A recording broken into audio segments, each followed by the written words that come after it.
تو ابھی حالیہ دنوں کے اندر جو واقعات پیش آ رہے ہیں کہ بہت ساری سیاسی جماعتیں ہیں، بظاہر مذہبی سیاسی جماعتیں ہیں، ان کے ساتھ ناروا سلوک بھی ہو رہا ہے، تو اس بنیاد پہ آپ کیا دیکھتے ہیں کہ جمعیت علماء اسلام کا موقف کیا ہے اور وہ کون سے بیانیے کو لے کر آگے چلنا چاہ رہے ہیں؟ دیکھیے، دو باتیں، پاکستان میں سیاست کرنا، مذہبی سیاست کرنا، یہ ہر پاکستانی، ہر مسلمان کا یہ بنیادی جمہوری حق ہے. آپ کسی کو اس سے محروم نہیں کر سکتے، نہ ایک مذہبی فرقے کو، نہ کسی اور مذہبی فرقے کو، نہ کسی کو بھی، نہ کسی مذہبی جماعت کو. آپ پاکستان کے کسی بھی آزاد شہری کو پاکستان کے اس جمہوری حق سے محروم نہیں کر سکتے. یہ اپنی جگہ طے ہے. جو کچھ ہوا ہے ابھی ہم نے دیکھا ہے ابھی حالیہ چند دنوں میں، انتہائی افسوسناک ہے. ریاست اس حد تک جبر کا مظاہرہ کرے گی. ریاست اپنے آپ کو کہتی ہے کہ جی ماں ہے، پاکستان کے لوگوں کی ریاست ماں ہوا کرتی ہے. تو پھر اس ماں کا یہ روپ اور یہ پہلو، یہ تو شاید کبھی اولاد نے نہیں دیکھا ہوگا، جو پاکستان کے لوگ، پاکستان کے عوام اس وقت اس کو وٹنس کر رہے ہیں. لیکن تھوڑا سا ہمیں بھی سیاسی سمجھ بوجھ کی بات کرنی ہوگی. ہم نے اپنے کارکن کو اپنی کاز کے لیے کس طرح میدان میں لانا ہے، ہم نے اس کاز کو کیسے اچیو کرنا ہے، اور ہم نے اس کارکن کے جان و مال کا تحفظ کس طرح کرنا ہے.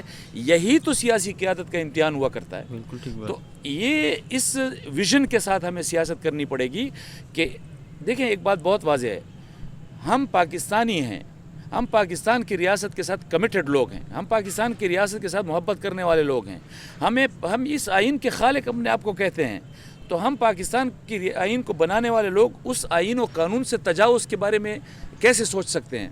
تو ہمیں کوئی بھی ایسا قدم کہ جو ہمیں نظر آئے کہ یہاں پر ہم پاکستان کی ریاست سے تھوڑا سا تجاوز کر رہے ہیں، اس کے آئین سے تجاوز کر رہے ہیں، اس کے قانون سے تجاوز کر رہے ہیں، یہی اصل امتحان ہوا کرتا ہے کہ وہ کسی جماعت کی قیادت کا، کہ وہ اپنے کارکن کو اس انداز میں، اس حصار میں لے کر چلے کہ اس کا کاز بھی اچیو ہو اور اس کے کارکن کو کوئی نقصان بھی نہ ہو. اور یہی جمعیت علماء اسلام کا ترہ امتیاز ہے. آپ نے جمعیت علماء اسلام کی قیادت کو دیکھا ہوگا کہ وہ اپنے کاز کے لیے میدان میں بھی آتی ہے، وہ اپنے کاز کو اچیو بھی کرتی ہے، اور الحمدللہ اپنے کارکن کا تحفظ بھی کرتی ہے.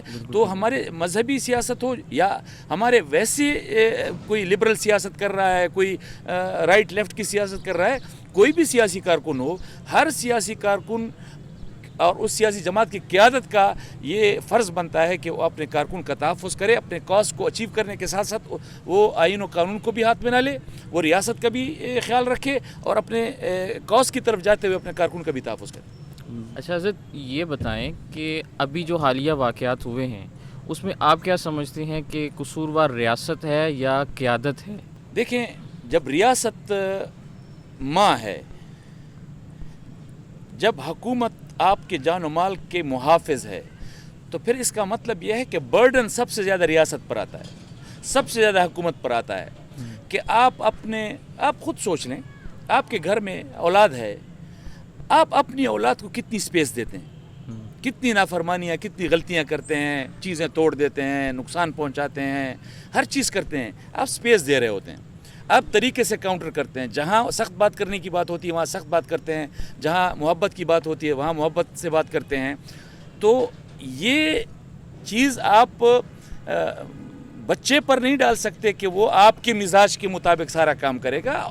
یہ آپ کی تربیت ہوگی کہ آپ اپنے بچوں کی تربیت کس طرح کریں گے، اور آپ ان کے ساتھ برتاؤ کس طرح رکھیں گے کہ وہ آپ کو ماں کا درجہ دے، آپ کو کسی آمر کا درجہ نہ دے. صحیح بات. ہاں، اگر وہاں پہ جمعیت علماء اسلام کے رضاکار ہوتے تو آپ ان کی ذہن سازی یا ان کی تربیت کیسے فرماتے اور کیسے ان کو میدان میں اتارتے اور واپس اپنے گھروں میں بھی پہنچاتے؟ دیکھیں، میں نے تو بڑے سادہ سے اصول آپ کو بتا دیے ہیں. ریاست پاکستان، آئین پاکستان، قانون پاکستان، اس سے کوئی بالا تر نہیں. لیکن سیاست انہی اس دائروں کے اندر سیاست کرنا، اپنے کاز کے لیے جدوجہد کرنا، یہی ہم اپنے کارکن کو سکھاتے ہیں، اور اسی کے اندر اس کو چلا رہے ہوتے ہیں. تو جب ہم اس کے اندر اس کو چلائیں گے تو کبھی بھی ریاست اور کے ساتھ آپ کا کارکن کا ٹکراؤ نہیں پیدا ہوگا. جب ٹکراؤ نہیں پیدا ہوگا تو نہ ان کو آپ سے کوئی خطرہ ہوگا نہ آپ کو ان سے کوئی خطرہ درپیش ہوگا.